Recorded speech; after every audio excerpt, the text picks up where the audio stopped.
Welcome back to the courtroom where justice is blind, but not dumb. Today, we're diving into the case of Jose Manhares, a man on felony probation who decided to double down by picking up another felony. Sounds like a train wreck already, right? But hold on, it gets even more chaotic. This isn't just about skipping probation meetings. Jose ran from the police, allegedly assaulted someone, and then tried to convince the court he's been working on self-improvement from jail. We've got everything in this one. Emotional. Pleas, legal loopholes, a judge who doesn't miss a beat, and a final ruling that hits like a gavel to the gut. Stick around, because by the time this case wraps up, you're going to have a lot to say.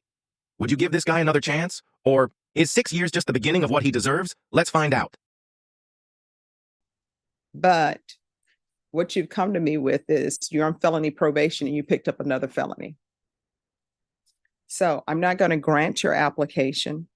And in 4160, I'm going to find you guilty. Boom! Right out the gate, the judge drops the hammer.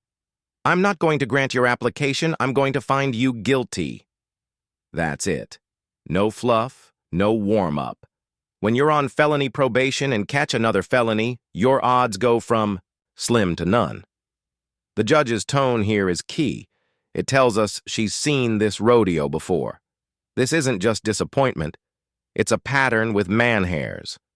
One that the court's clearly tired of. All right. We're on the record in 2023 CR 8297 and 2019 CR 4160, State of Texas. All right. Everyone needs to whisper. State of Texas versus Jose Manhares. Could I have parties announced for the record for the state? Daniel Escobar for the state of Texas. Defense. Will Brooks for the defendant. All right. And are you Jose Manhares? Yes, ma'am, Your Honor.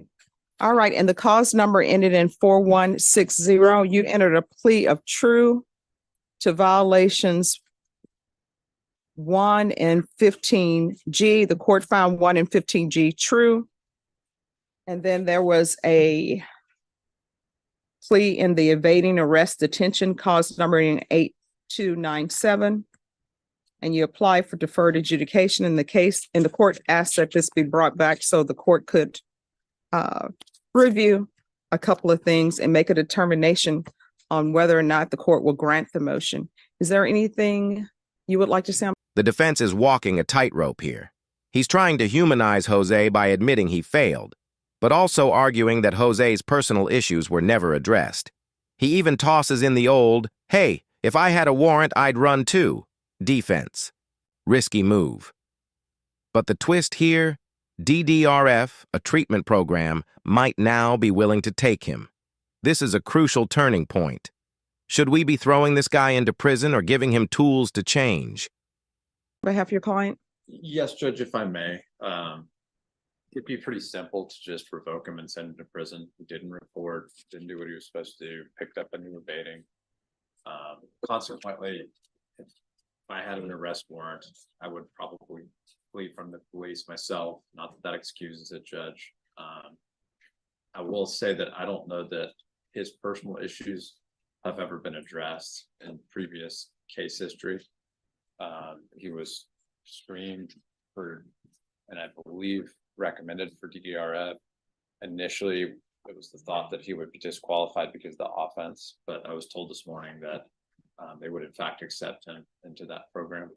So I'm of the mindset where I think it'd be wonderful for the court to give him an opportunity to work on some of his personal issues and demonstrate to the court that he is in fact capable of completing probation once that's done. All right. And state, I believe you're silent. Is that correct? So, Judge, I think this was one where we were going to I don't believe the state at the previous hearing made a recommendation. No. We were going to recommend revocation, at least 10 years TDC. The issue here, Judge, is not just the fact that he was on probation and he didn't report. It's the fact that he also evaded arrest and in the course of that committed an assault. That's not what he pled to, but and that was being taken into consideration, but that's also a concern. The state's not buying it. They go hard. It's not just that he was on probation and didn't report. He also evaded and committed an assault. That last part is key. The assault didn't make it into the plea, but it's absolutely influencing the sentence. Prosecutors know how to paint the full picture, even if it's not in the fine print. And let's be honest, when you run from cops and people get hurt, the court's sympathy level drops fast. For the state, that he knew he had a warrant and he took extreme measures to make sure that that wasn't effectuated. He failed, but that put a lot of people at risk.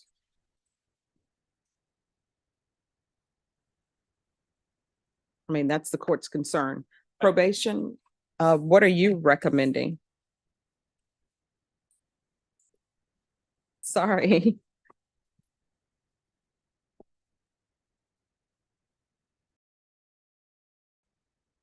Judge, I think he was using at the time, if I remember. Certainly impacts his decision-making abilities. Your Honor, the original recommendation from probation was to, for revocation. Just because he has the 3 new cases, it looks like he was given a second chance to comply with. Now we hear he absconded for over 2 years. That's huge, not just a missed appointment here and there.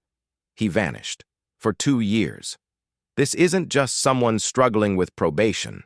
This is someone who gave the system the middle finger and disappeared. Even with mental health concerns, the prosecution makes it clear he had a second chance, and he blew it. Conditions, but failed to do so, and he absconded for over 2 years before he was arrested on his NTR warrant. We understand that there may be some mental health issues. I did reach out to management of the DDRF program, and due to his charge, he was originally turned away. However, again, prompting, they said that to go ahead and go with referral. That is if Your Honor chooses to move forward with continuing him on probation. All right. Anything you wish to say, Mr. Manhares? Yes, ma'am. All right. Can you raise your right hand? Do you solemnly swear or affirm the testimony you give will be the truth and nothing but the truth, so help you God? Yes, ma'am. All right. You can lower your hand, state your name for the record. Oh, state your name for the record. I said Manhares. All right. What would you like to say? I just wanted to say thank you for hearing me out. While I've been in custody, This is Jose's last stand. He's trying to show growth, mentioning anger management, social values, 500 classes. He's saying all the right things. But here's the catch. Is he genuinely changing or just performing?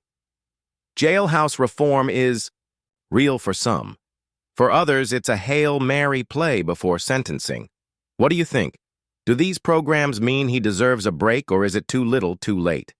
been doing a bunch of different classes and programs that are there at the jail. I've got a certificate for social values and anger management, and I'm taking like 5 other classes or 6. I'm starting 2 more this week. I've just been doing whatever I could to utilize my time. I know that I haven't made smart choices and been responsible, but I'm hoping to get the opportunity to get things like on a better, I guess you could say a better note, like just do things the right way. I mentioned last time to you when I got to talk to you that living like running, it wasn't anything enjoyable. Couldn't work, I couldn't do anything, and no matter what you decide, I'm just thankful to have the opportunity to be able to start fresh and after I get all of this behind me. The judge lays it out with surgical precision. She isn't emotional. She's logical. She reminds Jose that help was always available. If probation wasn't working, he could have gone to the court. But instead, he disappeared.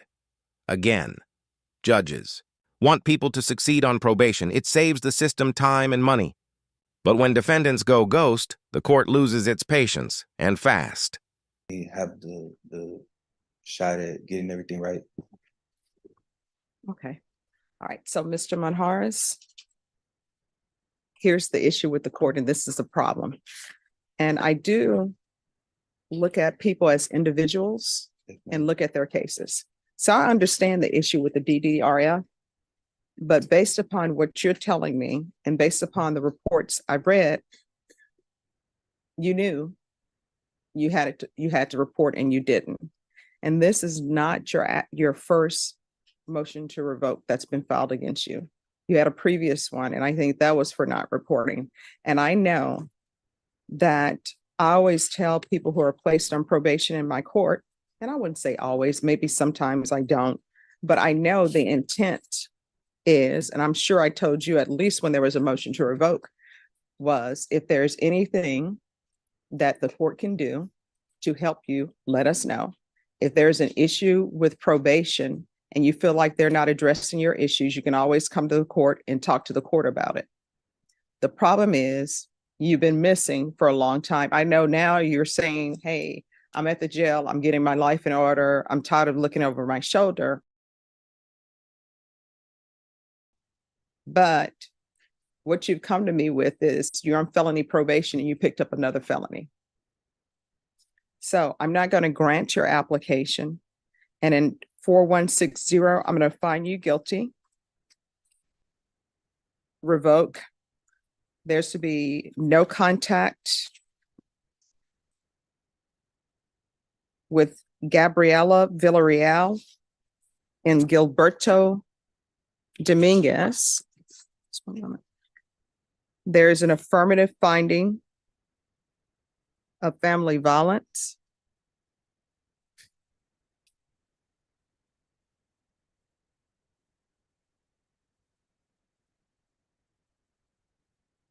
And the court will sentence you to. There it is. The gavel drops. 6 years in prison. This isn't just a punishment. It's a message. Jose's behavior didn't just impact himself. The court notes family violence, a deadly weapon, and multiple victims. It's not just about not reporting. It's about the risk he posed to society while on the run. That's what sealed his fate. And by the way, those sentences, they're running concurrently. A subtle mercy, but still 6 years locked down. 6 years in the prison. Give you credit for any time served.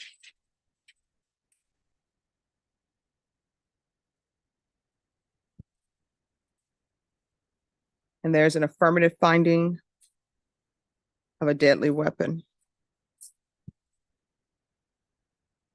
And then, and cause number, and I'm sorry, that will run concurrent with 2023 CR 8297. And I'll request the therapeutic community.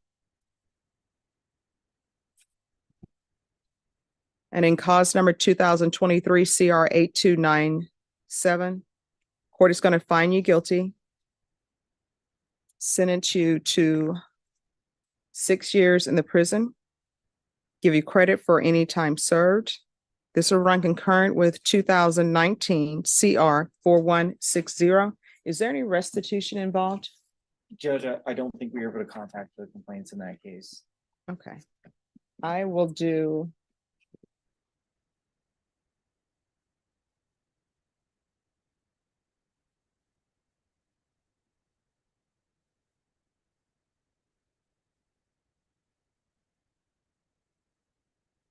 Do you know who the names? I'm trying to find it in the police report. I don't see it.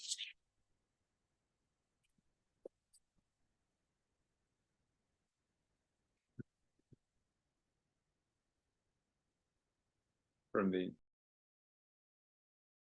ag assault judge. No, from the evading. I think there was. I think I see it. This is where the court honors the victims, Sylvia Sepa and Julian Reneo. Often overlooked, restitution is a small but meaningful gesture. It's not just financial, it's symbolic. The court acknowledging the damage done by Manhares' actions. It's a sobering reminder. These aren't just case numbers. Real people were affected. There's restitution, if any, to Sylvia Cepeda,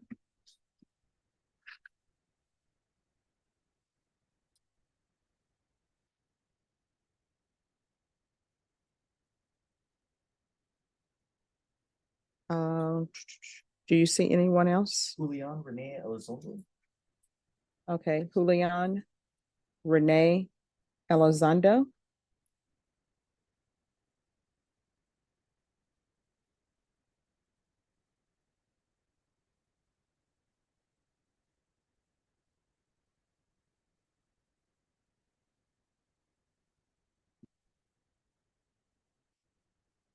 All right.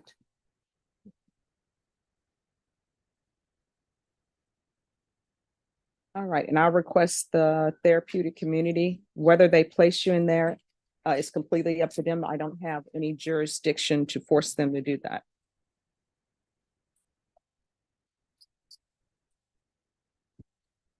And each cause number, I'm going to show you what's entitled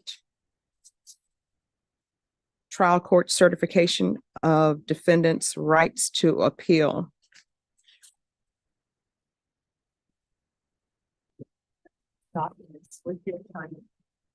Did you understand it and did you sign it? Yes, ma'am. This is a technical but crucial moment. Manhares waives his right to appeal one case and gets limited rights on the other. It's the legal system wrapping up its loose ends. But the bigger picture?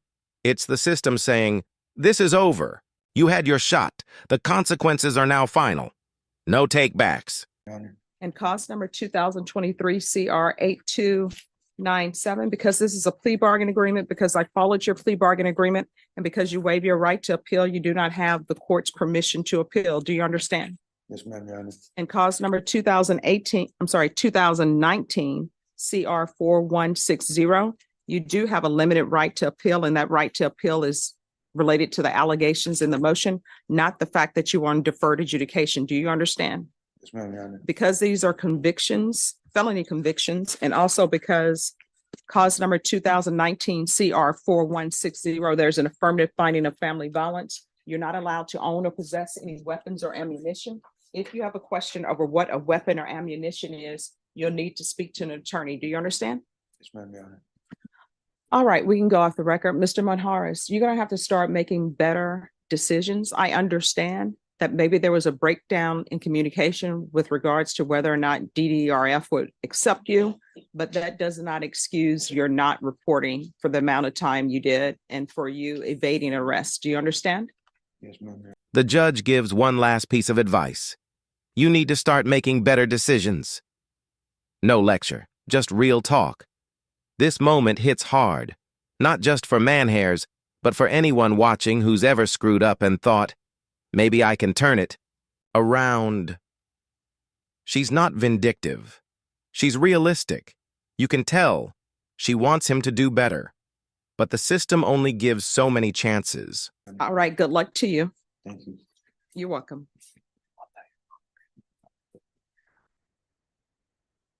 So here we are. Jose Manhares, a man with a troubled past, a chance to redeem himself, and a final sentence of 6 years behind bars. The court considered his programs, his plea, even his jailhouse certificates, but in the end, the pattern of failure, evasion, and violence spoke louder. This case shows just how far the justice system is willing to go to give someone another chance, but also what happens when you keep blowing it. If you found this case as shocking as we did, make sure to hit that like button, share your thoughts in the comments, and don't forget to subscribe for more jaw-dropping courtroom breakdowns. Only here on the channel, we break it down. You decide.